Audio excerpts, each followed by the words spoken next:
How do you start a hedge fund with no money and make $1 billion? If you think it's clickbait, keep watching.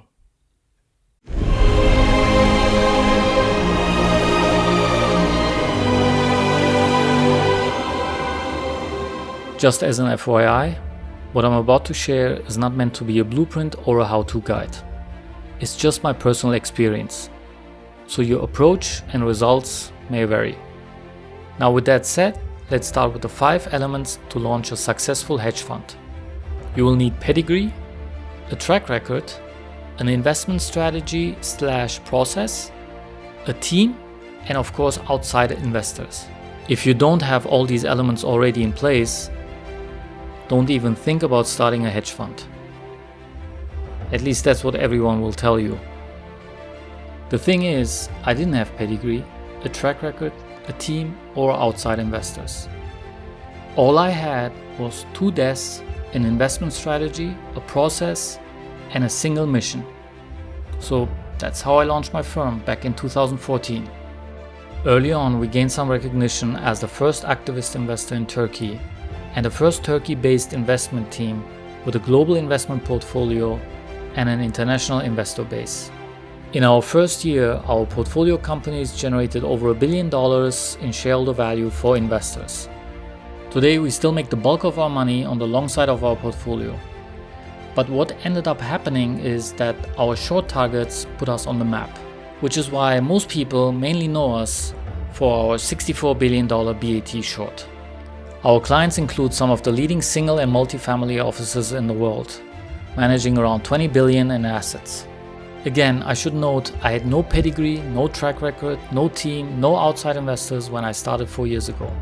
Everything had to be built up from the ground up, while people kept telling me it wouldn't work and it couldn't be done. So how did I do it? Well, here's the secret.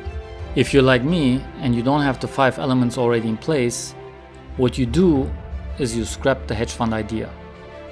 Yes, the secret is to just deep six it. Think about it. If you had the money to allocate to a hedge fund, would you hand over your cash to somebody who popped out of nowhere with no track record? I know I wouldn't. So in my case, to get around this problem, I took myself out of the equation. What I mean by that is you start with an actual investment opportunity, a listed company you want to invest in, and you approach investors with your investment thesis. To raise money for an SPV, which is basically a structure that exists to make a single investment. This changes the dynamic because your investors get to analyze an actual investment rather than handing somebody a blank check and hoping for the best. Which means it doesn't matter what school you attended, what investment bank you joined, or what big fund you worked at. All that matters is the strength of your investment thesis, your investment strategy, and your process. Now the key to make this approach work is to answer the 3 whys. Why this investment? Why now? And why invest with you? Depending on your investment strategy, this can be very easy or very difficult. But if what you bring to the table is truly unique, you will end up in a situation where an investor will put up all the money and cover all your expenses to get up and running. The goal is not to make a big splash.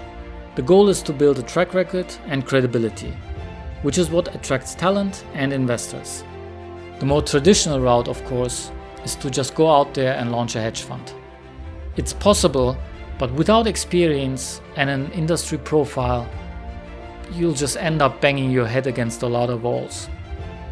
And yes, some of the most successful hedge funds were started by first-time portfolio managers in their 20s. Warren Buffett was 25 when he founded his fund. Ray Dalio was 26 when he founded Bridgewater. Seth Klarman was 25 when he founded Baupost. Ken Griffin was 22 when he founded Citadel. Paul Tudor Jones was 26 when he founded Tudor. Jim Chanos was 28 when he founded Kinnikos. And David Einhorn was 28 when he founded Greenlight. It can definitely be done, but the truth is the industry has changed a lot in the last 10 years. And regulatory changes have made it much harder to start small and build up. Fortunately for you, the industry is going through a transition right now, which creates significant opportunities for people who bring something truly new and unique to the table. So if that's you, I would definitely encourage you to throw your hat into the ring. Just remember to drop me a line when you get to your first billion.